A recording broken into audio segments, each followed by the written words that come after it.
Down there. I see those old white guys. Some of us are old enough to remember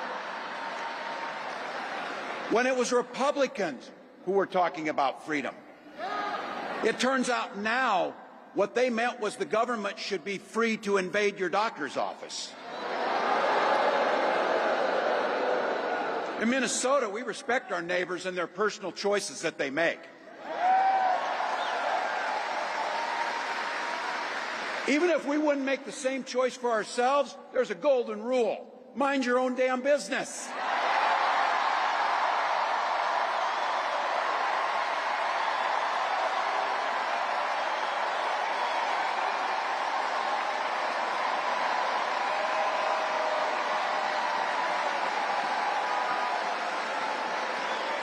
These guys are after my heart chanting, mind your own damn business. That feels good, so thank you.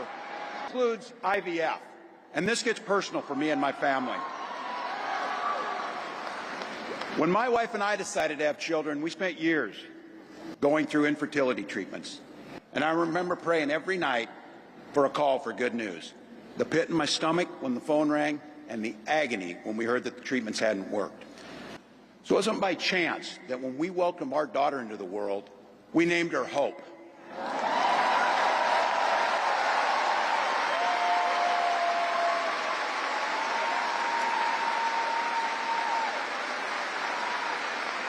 When Vice President and I talk about freedom, we mean the freedom to make your own health care decisions. And for our children to be free to go to school without worrying they'll be shot dead in their classroom.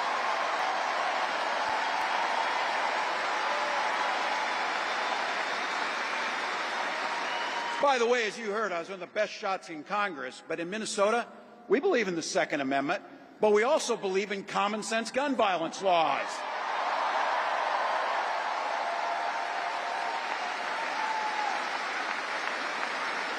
Vice President Harris' idea of freedom is a ticket for education to be that ticket to the middle class, not crippling debt. Air that's clean, water that's pure, communities that are safe.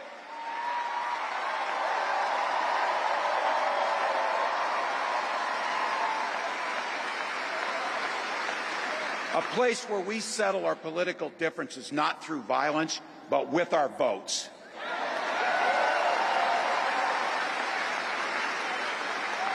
And that's what this direction will this country go in. He's not going back.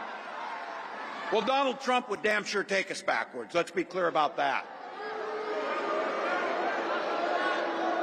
And don't believe him when he plays dumb. He knows exactly what Project 2025 will do to restrict our freedoms.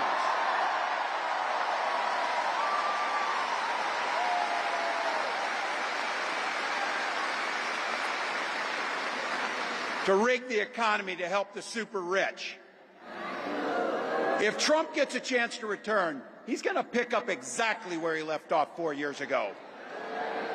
Only this time, it will be much, much worse. Raising costs on middle-class family. He will repeal the Affordable Care Act, no doubt about it.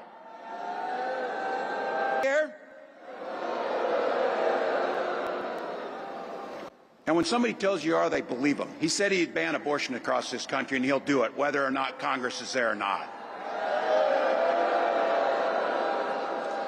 Donald Trump's not fighting for you or your family. He never sat at that kitchen table like the one I grew up at, wondering how we were going to pay the bills. He sat at his country club up in Mar-a-Lago, wondering how he can cut taxes for his rich friends. And I got to tell you, his running mate shares his dangerous and backward agenda for this country.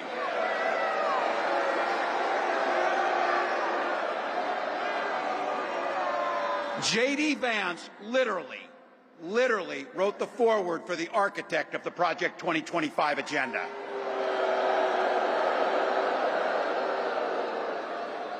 Like all Heartland, J.D. studied at Yale, had his career funded by Silicon Valley billionaires, and then wrote a bestseller trashing that community. Come on! That's not what middle America is. And I got to tell you, I can't wait to debate the guy.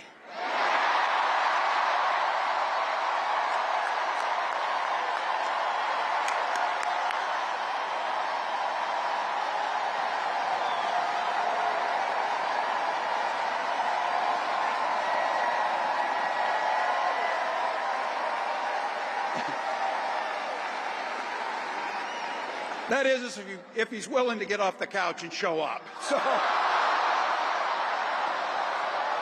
see what I did there?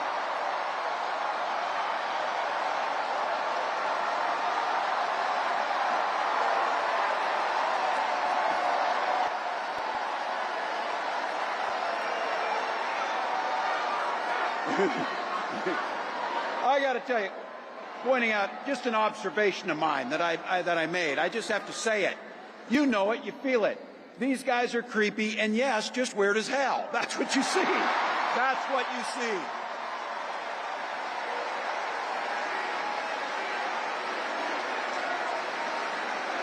So you know what's out there, so say it with me.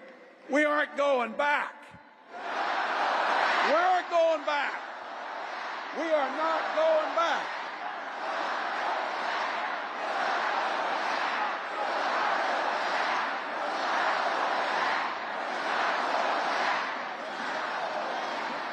So we got 91 days.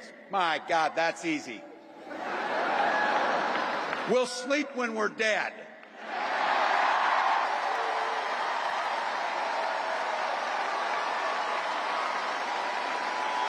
Over those next 91 days and every day in the White House, I'll have Vice President Harris's back.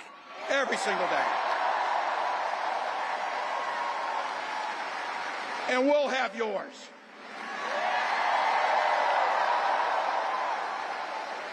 You know how this works. We can't do it alone. We need you, each and every one of you.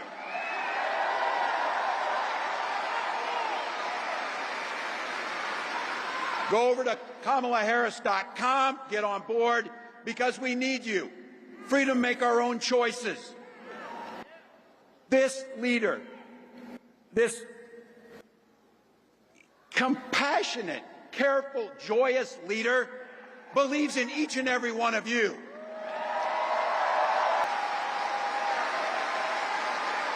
My God, you came here tonight to sit at the very top because you love this country and you're not going back.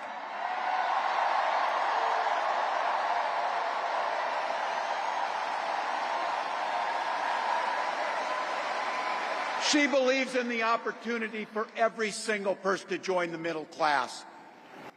She believes in the promise of America. We just got to fight. We just got to fight. Because as soon-to-be President Harris says, when we fight, we win.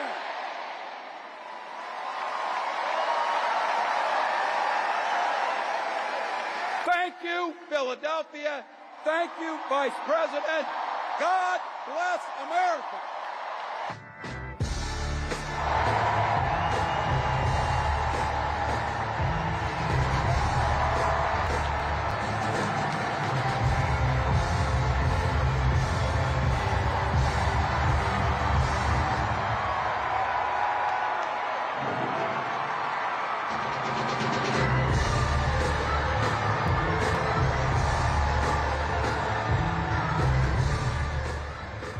You just heard Democratic presidential nominee Kamala Harris and her running mate, Minnesota Governor.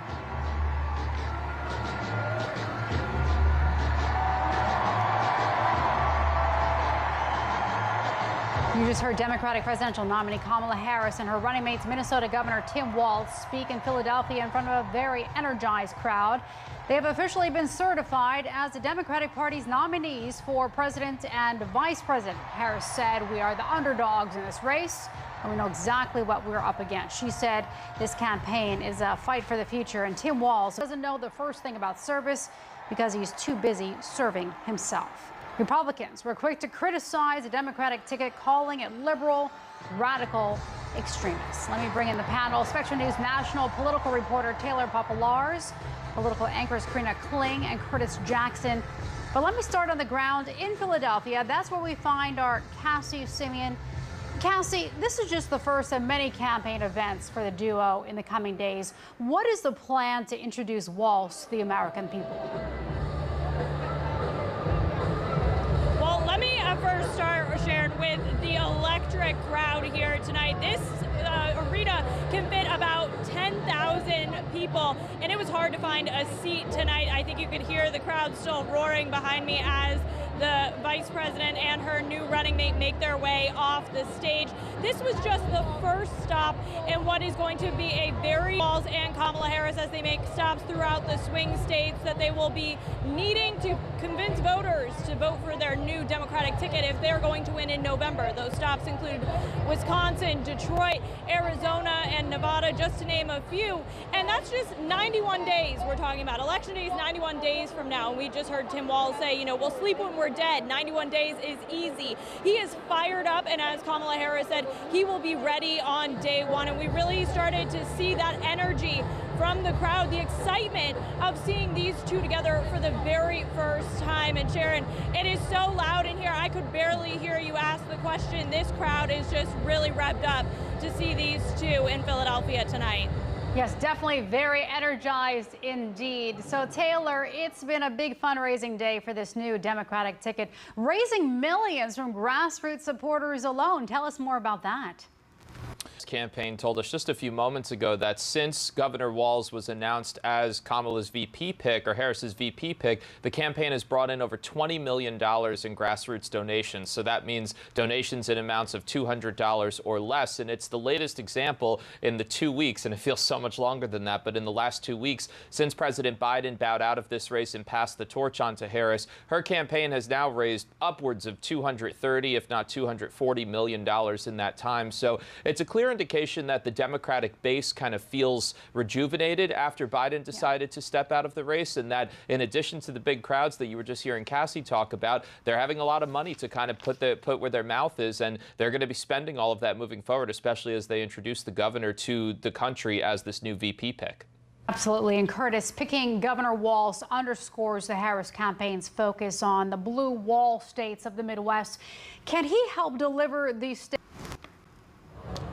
It certainly appears that the campaign is hoping so, that his appeal, especially among those rural voters, will be enough to shore up those states.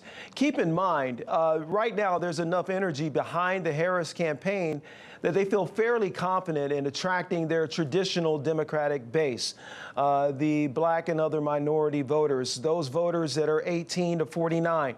They are seeing a surge in the registration of voters, and also a re-energizing, especially among young voters. The key is going to be not necessarily winning over rural voters, but at least keeping it competitive in those rural areas. That's kind of the strategy that someone like Walz gives you. He can make the case in rural America. Maybe you don't win there, but you attract enough of attention to keep it very competitive, and then that way you carry the entire state. By chance, I got a chance to talk to a guy named Chris Gibbs.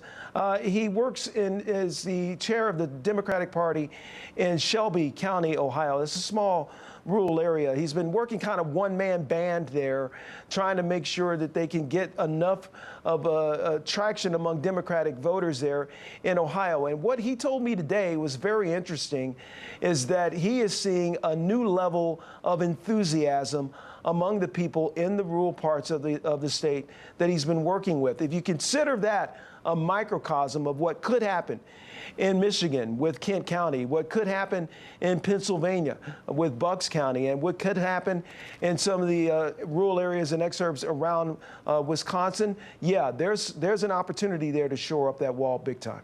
Yeah, and Taylor, as I mentioned, Republicans were quick to pounce on Walz here.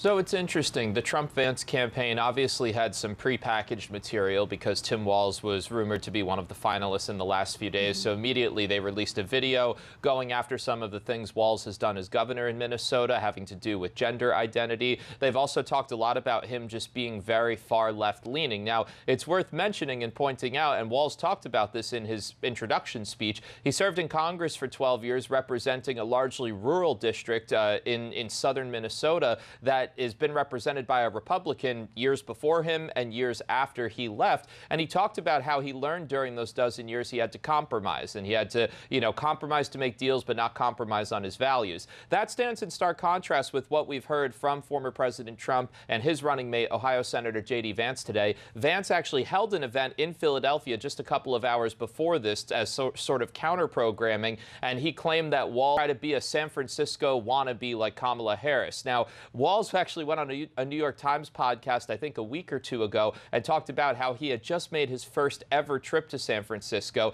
And Vance, for his part, actually lived in San Francisco for about 4 years when he was a venture capitalist before he entered elected office. So it's an example, I'm a little in the weeds, but it's an example that the Trump and Vance campaign is really trying out new material as they figure out how to run against Kamala Harris and now her new running mate, Tim Walz, because they, for months, were planning to run against President Joe Biden and had all this material against him. But right now there's an effort from Trump and Vance to really say that Harris and Walz are now representing the far left side of the party, even if their track records don't necessarily reflect that. It's really interesting to track. Yeah, and Karina, Walz is a folksy man, but so far he has proven his ability to play the traditional vice presidential role of Vance for being weird in an interview last month. And then Harris started using it too.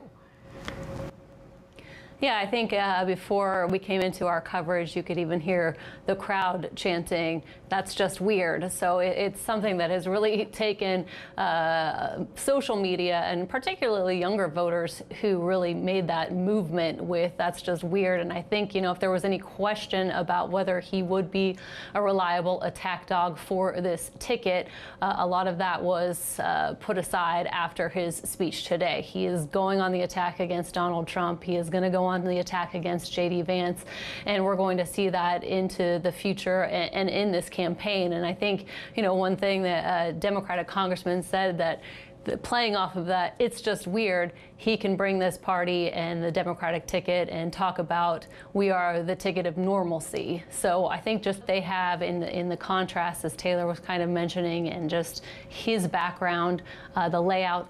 A lot of this, we're still in kind of this honeymoon period of the Harris and now Walz ticket. How long that honeymoon will last and how each candidate and how each side is able to define themselves moving forward is going to be really interesting to watch as they continue to find out more about each other and as America continues to find out more about Tim Walz as well as the others moving into November. Yeah, we're very quickly learning a lot about him. So, Cassie, Pennsylvania Governor Josh Shapiro was also a final contender for the VP role. He was at this rally and a favorite to win the nod. He said in a very dynamic speech, he said, "I am going to be working my tail off to make sure Harris and Walz are the next leaders of America." I have to ask, were Republicans more afraid of Shapiro, the all-important state of Pennsylvania? I think there was definitely some concern from the Republican side of the aisle if Harris had gone with Shapiro as her running mate. He is also a prosecutor who has had a history of beating Trump in court when it comes to 2020 and his efforts to challenge the election results in Pennsylvania. But as we saw tonight, he is someone who is going to put the party over his own ambitions here. He's going to be out on the campaign trail for the Harris-Walz ticket. And this is an incredibly important state when it comes to winning the election. Pennsylvania has 19 electoral votes. We saw in 2020 it was the state that delivered Biden the White House, and it could very well be the state that determines whether or not Harris or Trump are the next residents. But I do want to comment, he did have a standing ovation here at the Leocora Center in Philadelphia for multiple minutes, and Walz gave him his flowers about what an incredible governor he has been for Pennsylvania. He will be a critical surrogate moving forward in this campaign, and we'll likely see him appear again with Harris and Walz in the coming weeks and months. Sure. All right. So, Curtis, just a few weeks ago, the Republicans were as united as ever at the National Convention. Democrats were in disarray at the time about President Biden's candidacy. Do Democrats appear to be lining up behind this team? Definitely. There's a lot of momentum here when you consider just over the course of the past couple of weeks what we saw after 1 week's time with the Harris campaign. Tens of millions of dollars donated. But I think another data point here that shows how excited Democratic voters are. And remember, that was the main problem for Democrats when President Biden was no enthusiasm there. So another key data point there that they're seeing is the number of volunteers that have been signing up to work with this campaign. And that is not only a strength potentially for the Harris-Walz ticket, it also highlights a weakness right now for the Trump-Vance ticket, and that is the lack of a ground game. And by that, I mean a ground game that is organized by the party, not outsourced to other groups, as is the case right now with the Trump-Vance team. But the actual campaigns that are able to get offices, that are able to get volunteers on the ground, knocking on doors, especially in underserved areas, that could be key in determining the impact and the future of this election going forward right now. So you add to that the momentum that she's gaining from the attention of having a running mate, and all of this happening in a very everyone's attention is focused on this. You suddenly have a very different race here than what we saw 2 weeks ago. Yeah, absolutely, indeed. Karina, I want to go back to you. So Harris said that we will restore reproductive freedom for women, and Walz was very adamant about it as well, talking about reproductive freedom and also IVF, saying that's very personal for him because his daughter Hope is a product of IVF. Talk more about that.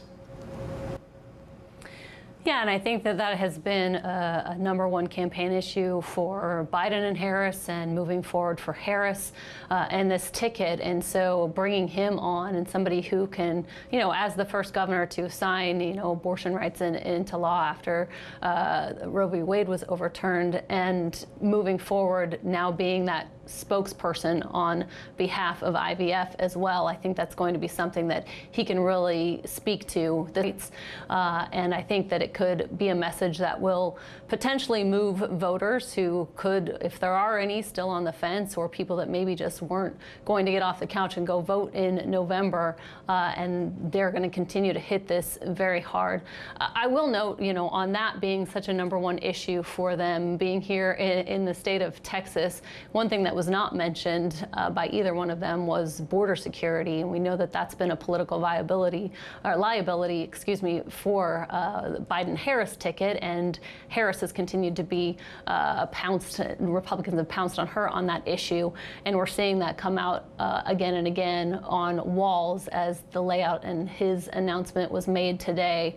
And so I think that's something that's going to be something that they're going to have to really work on in terms of the issue of border security moving forward, because it is and continues to be such a top issue across the main message, if not the top message, of the Trump-Vance ticket. All right, and Cassie, we have been talking about the importance of battleground states, but there's another important voting bloc, the youth vote. How have they been responding to this new ticket?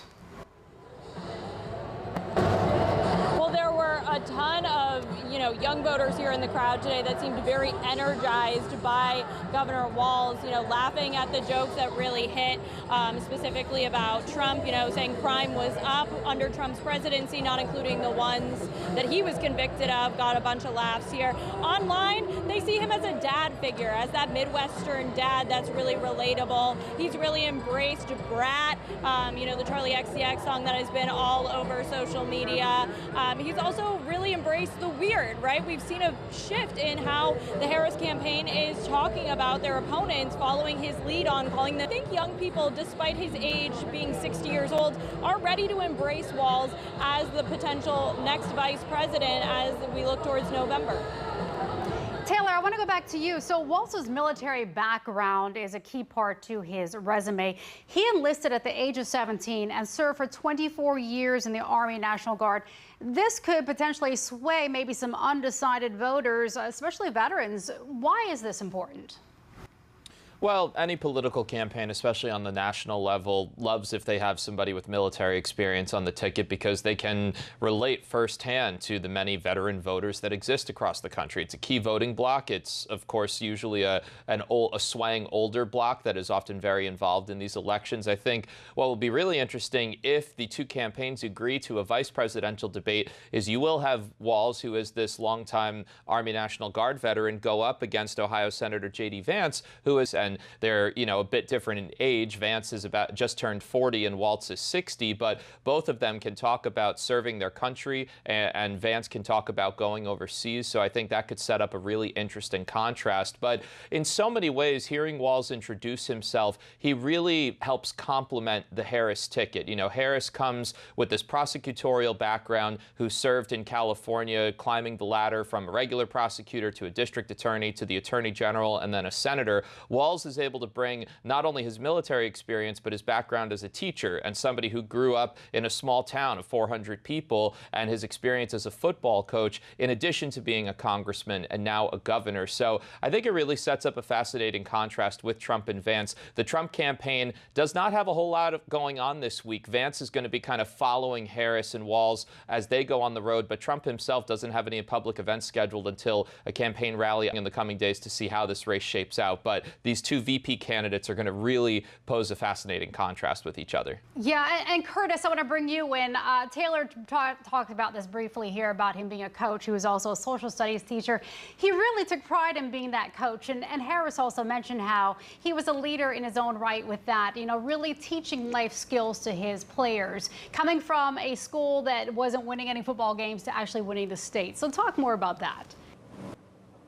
That's something that everyone can relate to. Everyone remembers that favorite teacher or coach who was so instrumental in their development. My favorite teachers were social studies teachers. Some of my favorite people that were very instrumental in my life were football coaches. So I'm not the only one that has that sort of experience, and that is the story.